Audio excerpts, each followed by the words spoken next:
بسم الله الرحمن الرحيم والنجم إذا هوى ما ضل صاحبكم وما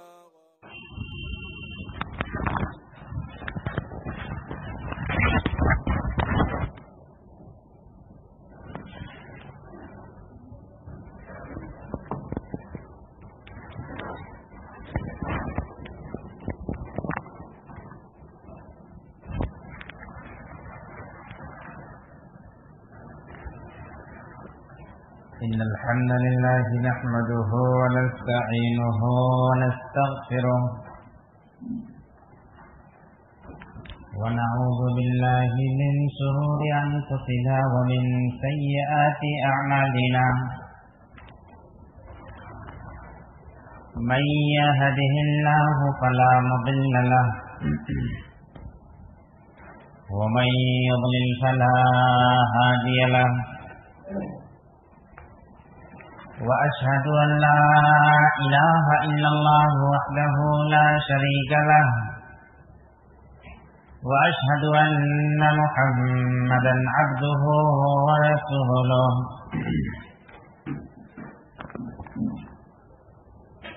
يا أيها الذين آمنوا اتقوا الله حق تقاته ولا تموتن إلا وأنتم مسلمون يا أيها الناس اتقوا ربكم الذي خلقكم من نفس واحدة وخلق منها زوجها وبث منهما رجالا كثيرا ونساء واتقوا الله الذي تساءلون به والأرحام إن الله كان عليكم رقيبا يا أيها الذين آمنوا اتقوا الله وقولوا قولا سديدا يصلح لكم أعمالكم ويغفر لكم ذنوبكم ومن يطع الله ورسوله فقد فاز فوزا عظيما أما بعد فإن خير الحديث كتاب الله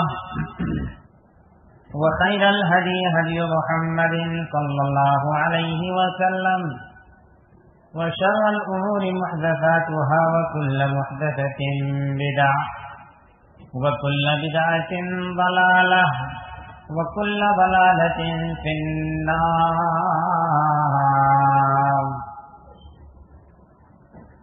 أعوذ بالله السميع العليم من الشيطان الرجيم. بسم الله الرحمن الرحيم. قاف والقرآن المجيد بل عجبوا أن جاءهم منذر منهم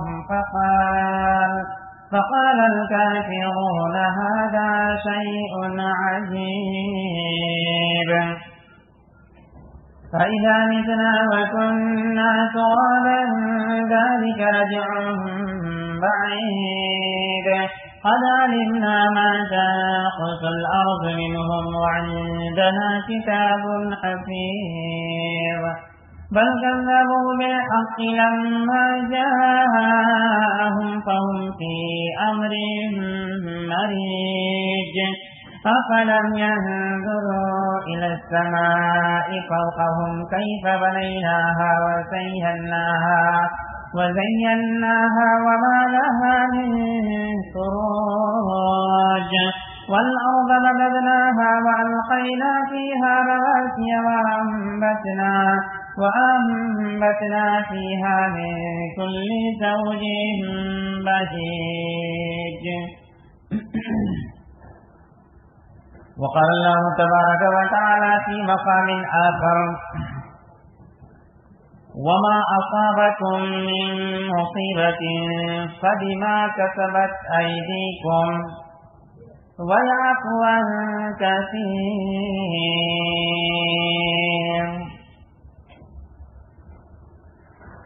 وقال الله تبارك وتعالى في مقام آخر ولا تهنوا ولا تحزنوا وأنتم الأعلون إن كنتم مؤمنين.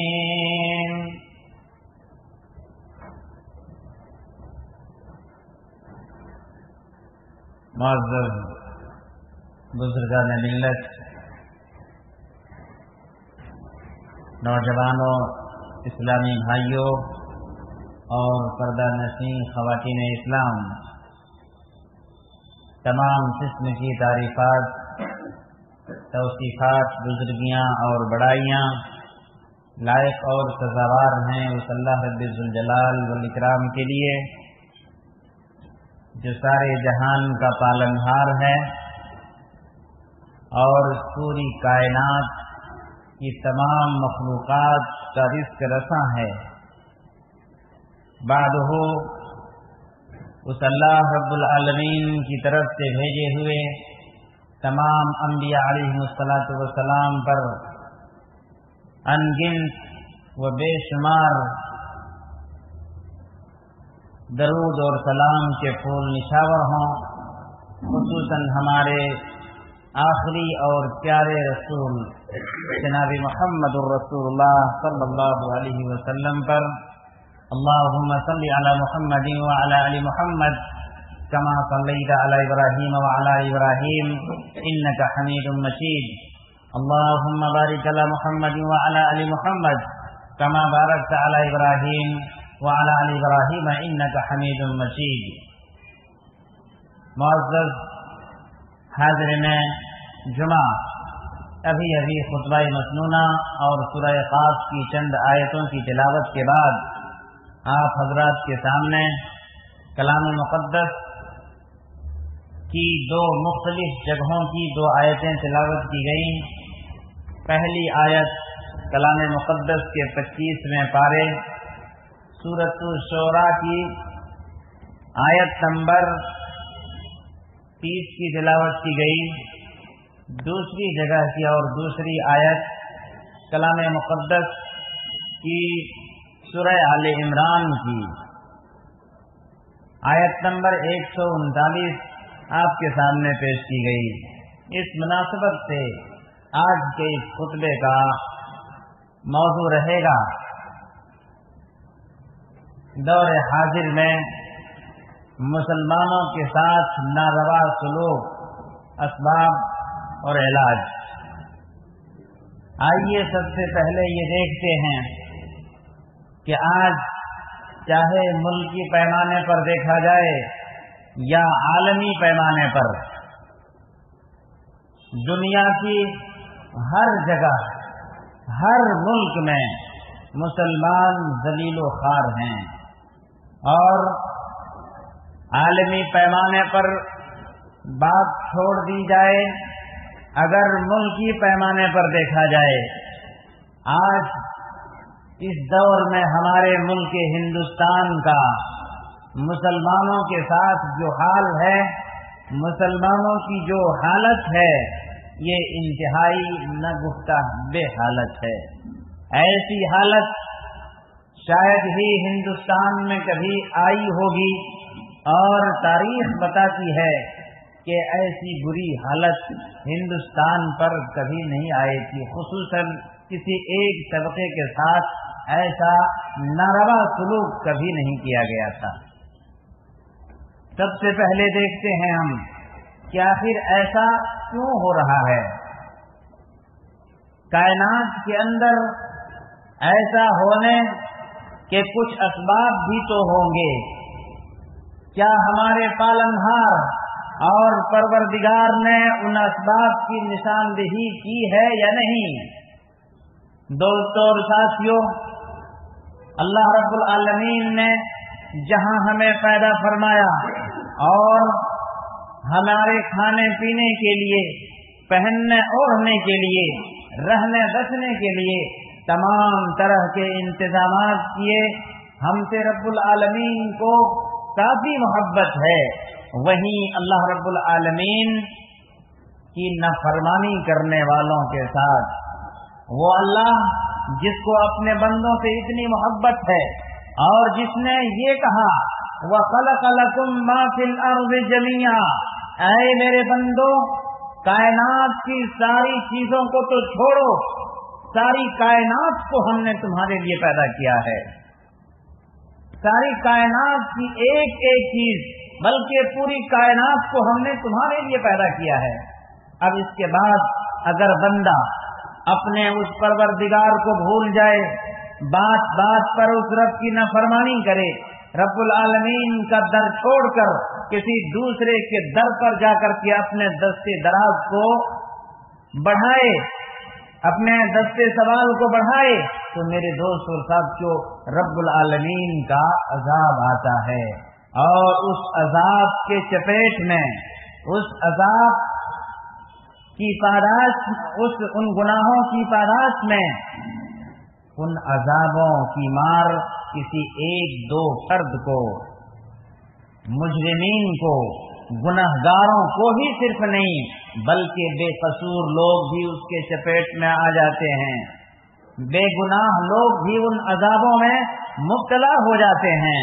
بلکہ اللہ رب العالمین نے تو صاف لفظوں میں کہہ دیا ہے وَاتَّقُوا فِتْنَةً لَا تُصِيبَنَّ الَّذِينَ ظَلَمُوا مِنكُمْ خَاصَّةً، اے لوگو ایسے فتنوں کی مار سے بچو جن فتنوں کی مار صرف ان لوگوں کو نہیں لگے گی جن لوگوں نے فتنے کو جنم دیا ہوگا، جن لوگوں نے نافرمانیاں کی ہوگی، جن لوگوں نے گناہوں کو انجام دیا ہوگا، ان گناہگاروں ہی تک ان عذابوں اور ان فتنوں کی مار نہیں پڑے گی، بلکہ تم سب کے سب ان گناہوں اور ان گناہگاروں کی تعداد میں شمار کر لیے جاؤ گے۔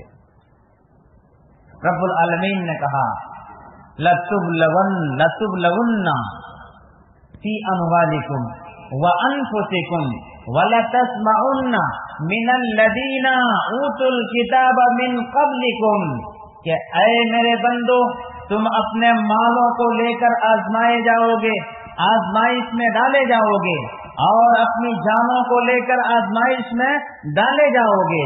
وَلَتَسْمَعُنَّ مِنَ الَّذِينَ أُوتُوا الْكِتَابَ مِنْ قَبْلِكُمْ، اور تم ان لوگوں سے جو یہود ہیں، جو نصارہ ہیں، اور کیا کہا وَمِنَ الَّذِينَ أَشْرَكُوا، اور ان لوگوں سے جو مشرکین ہیں، جو بت پرست لوگ ہیں، ان لوگوں سے تم ایذا رسانیوں والے کلمات سنو گے۔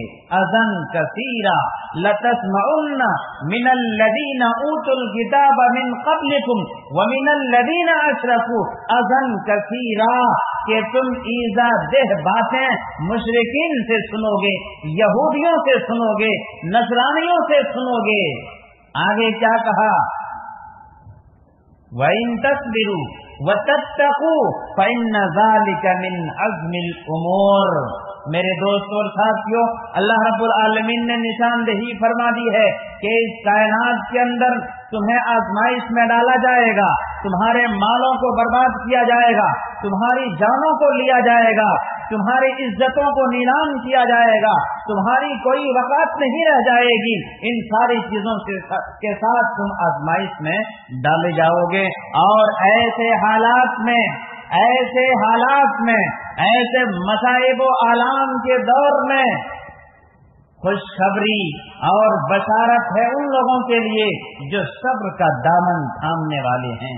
وَإِن تَصْبِرُوا وَتَتَّقُوا، اگر تم رب سے ڈرتے رہے، صبر کا دامن تھامتے رہے، تھامے رہے، فَإِنَّ ذَلِكَ مِنْ عَزْمِ الْأُمُورِ، تو یہ بڑے حوصلے اور ہمت کے کاموں میں سے ہوگا۔ یہ اور دوسری جگہ اللہ رب العالمین نے کیا کہا کہ ایسے لوگوں کے لیے بشارت ہے وَلَنَبْلُوَنَّكُمْ بِشَيْءٍ مِّنَ الْخَوْفِ وَالْجُوعِ وَنَقْصٍ مِّنَ الْأَمْوَالِ وَالْأَنفُسِ وَالثَّمَرَاتِ وَبَشِّرِ الصَّابِرِينَ، کہ اے لوگوں ہم تمہیں آزمائیں گے، ہم تمہیں آزمائش میں ڈالیں گے۔ کس چیز کو لے کر کے؟ من الخوف، کبھی ڈرا کر کے، دہشت زدہ کر کے، کبھی خوف دلا کر کے ہم تمہیں آزمائیں گے۔ وَلَنَبْلُوَنَّكُم مِّنَ الْخَوْفِ وَالْجُوعِ، اور بھوک مری دے کر کے، قحط سالی ڈال کر کے ہم تمہیں آزمائیں گے، آزمائش میں ڈالیں گے، کئی فتنوں میں مبتلا کریں گے۔ سب کی طرف اشارہ کرنے کے بعد رب نے کہا اور خوشخبری ہے ان لوگوں کے لیے جو ایسے حالات میں صبر کا دامن تھامے رہیں گے۔ صبر کا وبشر الصابرین، بشارت ہے ان لوگوں کے لیے جو صبر کرنے والے ہیں، جو صبر کا دامن تھامنے والے ہیں۔ میرے دوست اور ساتھیو، مزید اشارے سن لیجئے۔ لئن رجعنا، یقولون لئن رجعنا الى المدینۃ لیخرجن الاعز منها الاذل۔ سورۃ المنافقون کو اٹھائیے، اللہ رب العالمین کیا بیان فرما رہا ہے کہ یہ منافقین، یہ عبداللہ ابن ابی ابن سلول اور اس کے برے ساتھیوں کا کیا کہنا تھا کہ اگر ہم مدینہ پہنچے تو پہنچتے ہی ان ذلیل ترین لوگوں کو، یاد رہے ذلیل ترین کس کو کہا؟ اس عبداللہ ابن ابی ابن سلول نے محمد الرسول اللہ کو ذلیل ترین کہا۔ صحابہ کرام کو مہاجرین کی تعداد جب بڑھنے لگی تو اس کو پھوٹی آنکھ نہ بھانے لگی اور اس نے کہا یہ ذلیل لوگ ہیں، ہم انہیں مدینہ سے مار بھگائیں گے۔ یقولون لئن رجعنا الى المدینۃ لیخرجن الاعز منها الاذل، ہم ان ذلیلوں کو باہر مار بھگائیں گے۔ وَلِلَّهِ الْعِزَّةُ وَلِرَسُولِهِ وَلِلْمُؤْمِنِينَ وَلَكِنَّ الْمُنَافِقِينَ لَا يَفْقَهُونَ۔ رب نے کہا عزت والے کون ہیں یہ منافقین نہیں جانتے، مشرکین نہیں جانتے۔ عزت اللہ کے لیے ہے، عزت اس کے رسول کے لیے ہے، عزت مومنین کے لیے ہے۔ وَلَكِنَّ الْمُنَافِقِينَ لا يفقهون، منافقین کو نہیں پتا، منافقوں کو، مشرکین کو نہیں معلوم کہ عزت کس کے ہاتھ میں ہے اور عزت والے کون ہیں۔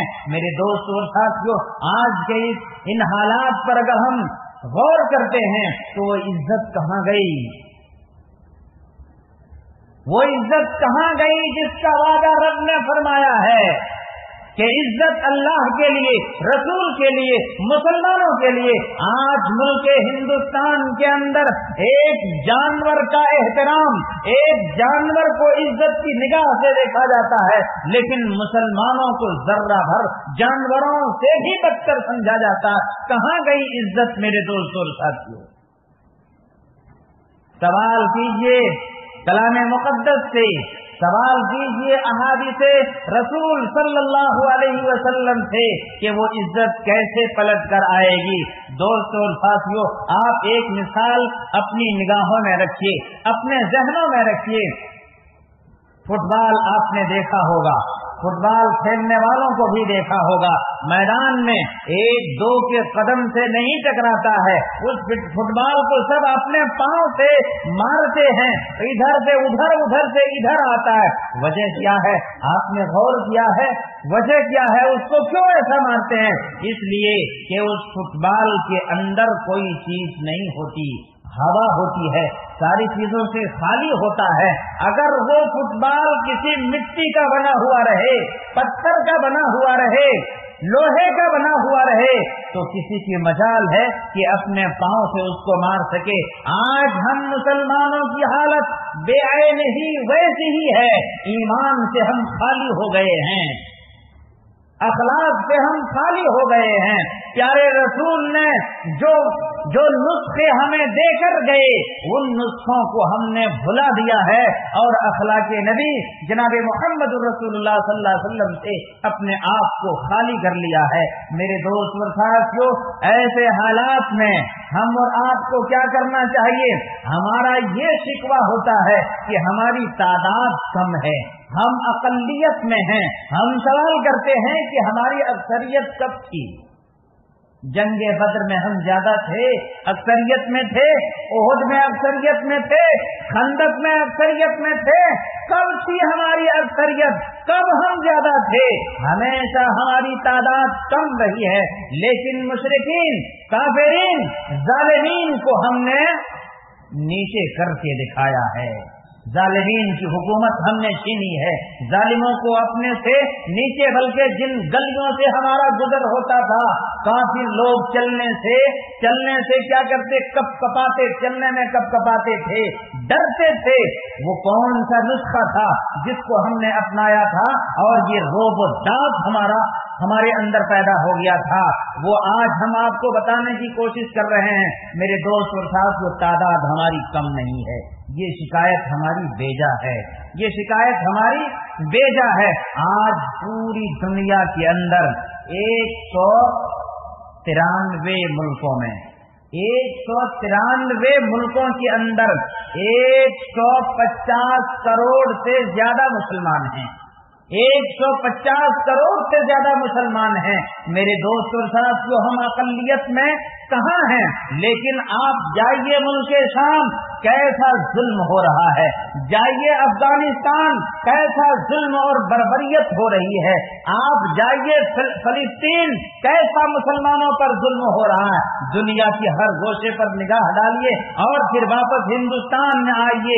آج گائے کے نام پر ہمارے نوجوانوں کو مارا جا رہا ہے، ہماری ماں اور بہنوں کی عزتیں نیلام ہو رہی ہیں، ان کے سر سے دوپٹہ اور برقع اٹھایا جا رہا ہے۔ آج ہماری عزتوں کی کوئی وقت اور حیثیت نہیں۔ آخر ایسا کیوں ہو رہا ہے؟ میرے دوست اور ساتھیو، کیا ہماری اقلیت پر ہونا، یہ شکایت کر لینا ہمارے لیے کافی ہے، یا اس کے لیے کچھ علاج ہیں؟ ان اسباب کے بعد ان کا کوئی علاج بھی ہمارے پاس ہے یا نہیں ہے؟ آخر ایسا کیوں ہو رہا ہے؟ ہمارے اللہ کے رسول کے صحابہ کرام، ہمارے اسلاف اعظام کافی کم تعداد میں تھے، اس کے باوجود بھی حکومت ان کے ہاتھ میں آ گئی تھی۔ کیوں؟ عزت اور مقام کا وہ عالم تھا کہ پوری دنیا اکثریت میں ہونے کے باوجود بھی ان کو اپنا آئیڈیل اور رہنما مانتے تھے۔ میرے دوست اور ساتھیوں، آئیے ان چیزوں کی طرف ہم توجہ مبذول کرتے ہیں اور عمل پیرا ہونے کی کوشش کرتے ہیں۔ سب سے پہلی چیز اس کا علاج اگر ہم ڈھونڈنا چاہیں، میرے دوست اور ساتھیوں، یہ خطبہ جمعہ ہے، ہم سرسری طور پر آپ کو بتاتے ہیں کہ پیارے رسول صلی اللہ علیہ وسلم کے اخلاق کو اپنے اندر لانے کی ضرورت ہے۔ اما خدیجہ رضی اللہ عنہا نے جب پیارے رسول صلی اللہ علیہ وسلم آئے، کہاں سے؟ پہلی وحی ہوتی ہے، نبی کے اوپر آتے ہیں اور کہتے ہیں زملونی زملونی۔ یہ کون سا موقع تھا؟ پیارے رسول کو نبوت ملی ہے اور آپ اپنے اوپر خدشات کا اظہار کر رہے ہیں کہ لقد خشیت علی نفسی، بخاری و مسلم کی حدیث ہے کہ اے خدیجہ، مجھے اپنی جان کا خطرہ محسوس ہو رہا، لگ رہا ہے کہ میں نہیں بچوں گا۔ میرے دوستو، ایسے وقت میں اما خدیجہ نے جو منصورات پیش فرمائی تھیں، ذرا ان پر غور کیجیے۔ آج وہ چیزیں ہمارے اندر آ جائیں تو پوری دنیا میں عزت اور وقت کا مقام پالیں۔ دوستو ساتھیو، اما خدیجہ نے کہا ہرگز نہیں، کلا ہرگز نہیں، ایسا نہیں ہو سکتا کہ آپ کو کوئی مارے، آپ کا خون ہو، یہاں تک کہ کہا آپ کو رسوا بھی نہیں کرے گا کوئی، کلا۔ اب صرف آپ کو تو خوش ہونا چاہیے۔